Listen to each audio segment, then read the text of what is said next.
Hello नमस्कार दोस्तों, स्वागत है आपका आज के मुख्य समाचार की वीडियो में। जी हां दोस्तों, आपको यहां पर देखने को मिलेंगी सुबह से लेकर शाम तक की तमाम बड़ी खबरें, मुख्य समाचार, ब्रेकिंग न्यूज़ अपडेट्स के रूप में। तो दोस्तों आपसे रिक्वेस्ट है इस वीडियो को ज़्यादा से ज़्यादा लाइक और शेयर करें।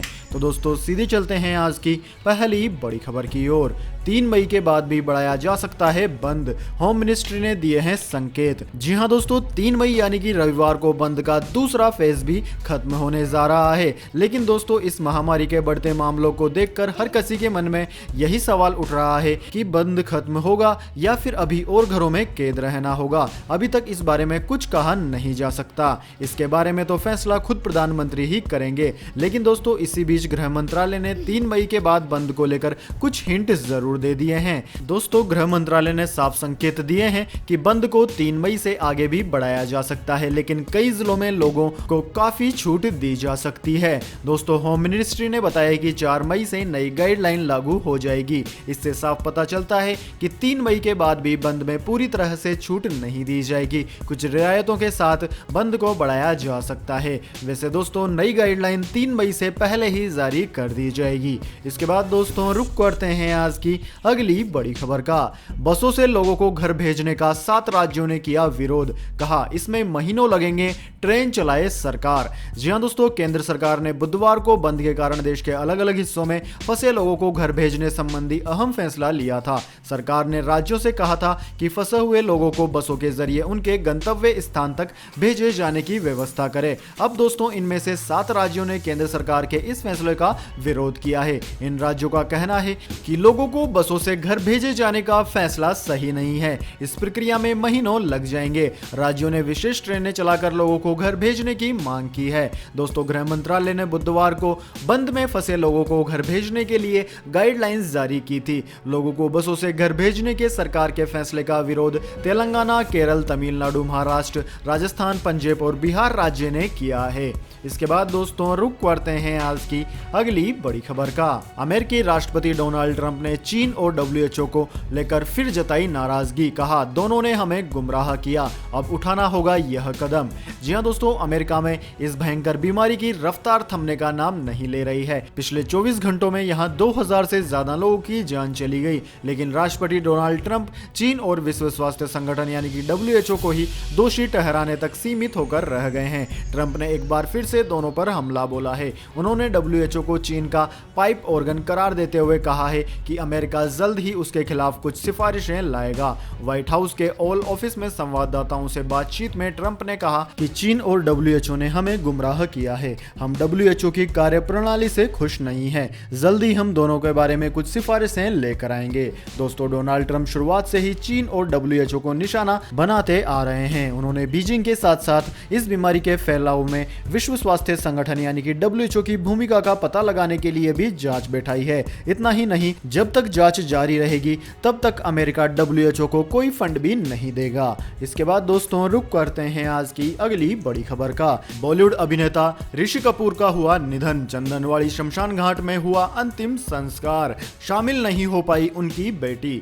जी हां दोस्तों, बॉलीवुड के दिग्गज अभिनेता ऋषि कपूर का अंतिम संस्कार चंदनवाड़ी शमशान घाट में कर दिया गया। अंतिम संस्कार में राजीव कपूर, रणधीर कपूर, नीतू कपूर, सैफ अली खान, करीना कपूर, आलिया भट्ट, अभिषेक बच्चन समेत 20 लोग शामिल हुए। वहीं दोस्तों ऋषि कपूर की बेटी रिद्धिमा कपूर इस अंतिम संस्कार में शामिल नहीं हो पाई। वह साउथ ईस्ट दिल्ली के फ्रेंड्स कॉलोनी ईस्ट में रहती है। उन्हें मुंबई जाने के लिए दिल्ली पुलिस मूवमेंट पास जारी भी कर चुकी थी, लेकिन वह वहां पर टाइम से नहीं पहुंच पाई। दोस्तों आपकी जानकारी के लिए बता दें, नीतू कपूर ने अपने इंस्टाग्राम अकाउंट पर एक पोस्ट शेयर करते हुए लिखा कि हमारे करीबी ऋषि जी का आज सुबह 8:45 पर निधन हो गया। वह पिछले 2 सालों से लेकिमिया से ग्रसित थे। अस्पताल के डॉक्टरों ने अंतिम क्षण तक उन्हें बचाने की कोशिश की। दोस्तों आपकी जानकारी के लिए बता दें, बॉलीवुड की यह दूसरी क्षति है। एक दिन पहले ही इरफान खान का भी देहांत हो गया है। इसके बाद दोस्तों रुक करते हैं आज की अगली बड़ी खबर का। गृह मंत्रालय का राज्यों को निर्देश, कहा सामान ढोने वाले वाहनों को आने जाने में न हो परेशानी। जी हां दोस्तों, मिनिस्ट्री ऑफ होम अफेयर्स ने ट्रकों और सामान को लाने ले जाने का काम कर रहे वाहनों के लिए नए दिशा निर्देश जारी किए हैं। गृह मंत्रालय की ओर से राज्यों को कहा गया है कि वह ट्रक, सामान ले जाने वाले वाहन, यहां तक कि खाली ट्रकों की मुक्त आवाजाही सुनिश्चित करे। राज्यों को यह भी सुनिश्चित करने के लिए कहा गया है कि स्थानीय प्रशासन देश भर में अंतर्राज्य की सीमाओं पर अलग अलग पास पर जोर नहीं दे। राज्यों से कहा गया है कि देश में वस्तुओं और सेवाओं की आपूर्ति श्रृंखला को बनाए रखने के लिए यह आवश्यक है कि सामान ढोने वाले ट्रकों को कोई तकलीफ ना हो और वह बंद ना हो। इसके बाद दोस्तों जान लेते हैं पूरी दुनिया और भारत में क्या है इस बीमारी के मामले। कितने मामले पूरी दुनिया में आ चुके हैं और भारत में कितनी पहुंच गई है मामलों की संख्या। तो दोस्तों सबसे पहले तो पूरी दुनिया के जान लेते हैं। तो दोस्तों आप यहाँ पर स्क्रीन पर देख पा रहे होंगे कि पूरी दुनिया में इस बीमारी के मामले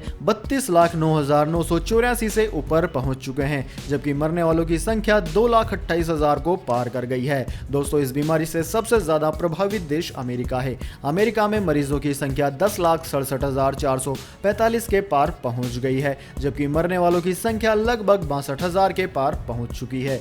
इसके अलावा दोस्तों Spain, Italy, United kingdom, Germany, France, Turkey और रशिया में मरीजों की संख्या 1 लाख को पार कर गई है। इसके बाद दोस्तों अब जान लेते हैं भारत की स्थिति। लेकिन दोस्तों उससे पहले मेरी आपसे एक छोटी सी रिक्वेस्ट है, अगर दोस्तों आपको अभी तक हमारी न्यूज पसंद आई है तो इसे एक छोटा सा लाइक जरूर दे दे, और अगर आपको पसंद नहीं आई है तो बेशक आप डिसलाइक भी कर सकते हैं, लेकिन दोस्तों लाइक और डिसलाइक करके अपना वोट जरूर दीजिए, क्योंकि दोस्तों यही हमारी मेहनत का फल होता है और इसी से हमें पता चलता है कि आपको हमारी वीडियो पसंद आई है या नहीं। तो दोस्तों जान लेते हैं क्या है भारत में इस बीमारी की स्थिति। तो दोस्तों जैसा कि आप स्क्रीन पर देख पा रहे होंगे कि इस बीमारी के पिछले 24 घंटों में 1800 नए मामले भारत में आए हैं और कुल मामलों की संख्या लगभग 35,000 पर पहुंच गई है। वहीं मरने वालों की संख्या भी 1200 के पास पहुंच गई है। पिछले 24 घंटों में 75 लोगों ने जान गंवा दी। वहीं दोस्तों इस बीमारी से भारत में सबसे ज्यादा प्रभावित राज्य महाराष्ट्र है। महाराष्ट्र में मरीजों की संख्या 10,000 को पार कर गई है। इसके अलावा दोस्तों गुजरात में 4,000, दिल्ली में 3,000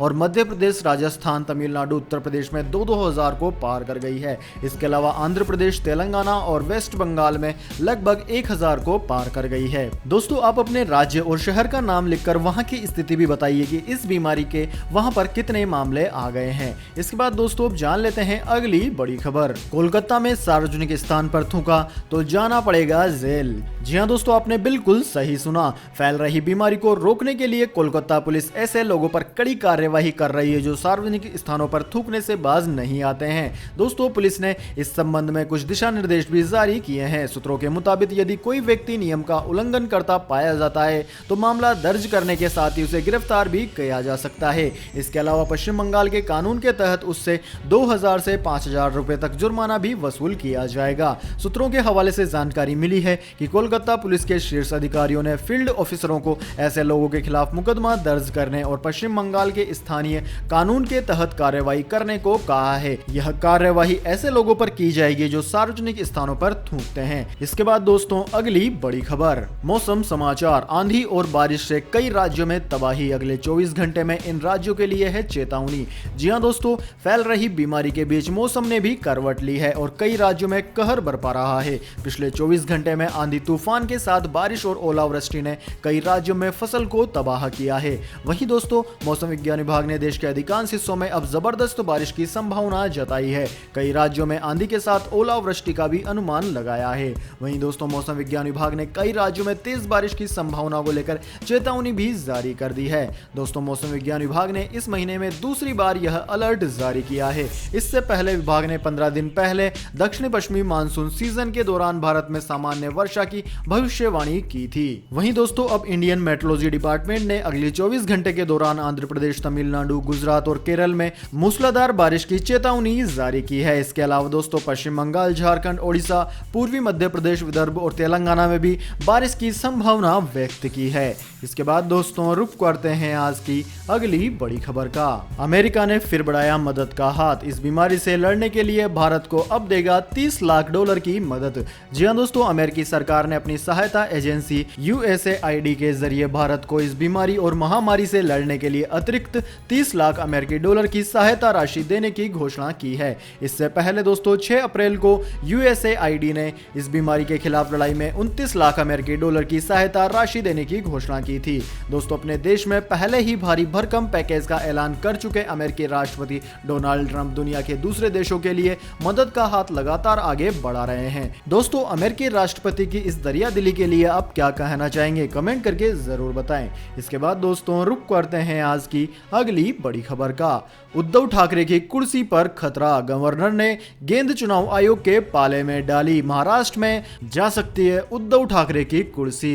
जी हां दोस्तों, महाराष्ट्र में एक एमएलसी कुर्सी की ललक के लिए मुख्यमंत्री उद्धव ठाकरे के सामने एक नया संवैधानिक संकट पैदा हो गया है। मुख्यमंत्री ठाकरे को विधान परिषद सीट पर मनोनीत करने के बजाय राज्यपाल भगत सिंह कोश्यारी ने प्रदेश की खाली पड़ी 9 एमएलए सीट पर चुनाव कराने को लेकर निर्वाचन आयोग को चिट्ठी लिखकर सिफारिश भेज दी है और अब इस तरह महाराष्ट्र के मुख्यमंत्री को सदन की सदस्यता हासिल करने के लिए चुनाव आयोग के फैसले की राह देखनी होगी। गवर्नर ने चुनाव आयोग को लिखे पत्र में लिखा है कि इस बीमारी की रोकथाम के लिए देशव्यापी बंद के केंद्र सरकार के निर्णय के बाद चुनाव टल गया था और अब चूंकि बंद में कुछ राहत की तैयारी है, ऐसे में सूबे की खाली पड़ी विधान परिषद सीटों पर चुनाव कराने को लेकर दिशा निर्देश जारी किया जा सकता है। ऐसे में दोस्तों सीएम उद्धव ठाकरे को चुनाव लड़ना पड़ सकता है, अन्यथा उनके मुख्यमंत्री पद की सीट भी जा सकती है।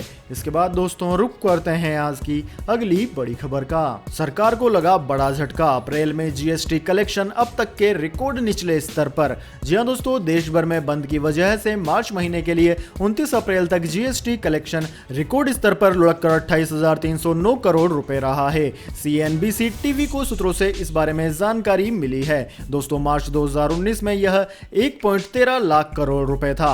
एक सरकारी अधिकारी ने सीएनबीसी टीवी को बताया कि जीएसटी कलेक्शन के आंकड़े बेहद चिंताजनक है, खासकर इसलिए भी क्योंकि 24 मार्च तक सभी बिजनेस एक्टिविटी सुचारू रूप से चल रहे थे। 24 अप्रैल को केंद्र सरकार ने देश भर में इस महामारी के मद्देनजर देशव्यापी बंद का ऐलान किया था, लेकिन फिर भी जीएसटी कलेक्शन इतना कम हुआ। इसके बाद दोस्तों रुक करते हैं आज की अगली बड़ी खबर का। घरेलू उद्योगों को प्रमोट करने के लिए फास्ट ट्रैक रणनीति, प्रधानमंत्री मोदी ने कहा मुश्किल वक्त में की जाए निवेशकों की मदद। जी हां दोस्तों, चीन के प्रति कई देशों के गुस्से का फायदा कहीं वियतनाम, फिलीपींस, श्रीलंका, अफ्रीका या फिर बांग्लादेश न उठा ले, इसलिए भारत सरकार चौकन्नी हो गई है। कई दिनों से लगातार मंत्रालय में इस बारे में बैठकें हो रही है कि भारत को यह मौका कैसे भुनाना चाहिए और विश्व की सप्लाई चेन में हिस्सा बढ़ाना चाहिए। दोस्तों, प्रधानमंत्री नरेंद्र मोदी ने इस बारे में मंत्रालयों और ऑफिसर्स को गुरु मंत्र दिया है। प्रधानमंत्री ने देश में विदेशी निवेश लाने के लिए कॉम्प्रिहेंसिव मीटिंग ली। इस मीटिंग में वित्त मंत्री, कॉमर्स और इंडस्ट्री मंत्री, गृह मंत्री के अलावा इन मंत्रालयों के राज्य मंत्री और अफसर भी शामिल थे। इस मीटिंग में इसी बात पर चर्चा की गई कि किस तरीके से विदेशी कंपनियों को भारत की ओर आकर्षित किया जाए। तो दोस्तों, यह थे आज के मुख्य समाचार। इसके बाद दोस्तों बारी आती है आज के माइंड क्विज क्वेश्चन की। जी हां दोस्तों, एक आसान से सवाल का जवाब देकर आप जीत सकते हैं एक अमेजिंग सरप्राइज गिफ्ट हमारे यूट्यूब चैनल की ओर से। तो दोस्तों, आज का सवाल आपकी स्क्रीन पर आ चुका है। ऋषि कपूर की पहली फिल्म कौन सी थी? जी हां दोस्तों, अगर आप जानते हैं एक्टर ऋषि कपूर की पहली फिल्म का नाम, तो जल्दी से उसका नाम कमेंट बॉक्स में लिख दीजिए। अगर दोस्तों आपका जवाब होता है एकदम सही और आप चुने जाते हैं लक्की विजेता के रूप में, तो आपको मिलेगा एक अमेजिंग सरप्राइज गिफ्ट हमारे यूट्यूब चैनल की ओर से। तो दोस्तों जल्दी से अपना उत्तर कमेंट बॉक्स में लिख दीजिए, वीडियो को लाइक कर लीजिए और चैनल को सब्सक्राइब करके बेल आइकन भी दबा लीजिए। धन्यवाद। वंदे मातरम। जय हिंद, जय भारत।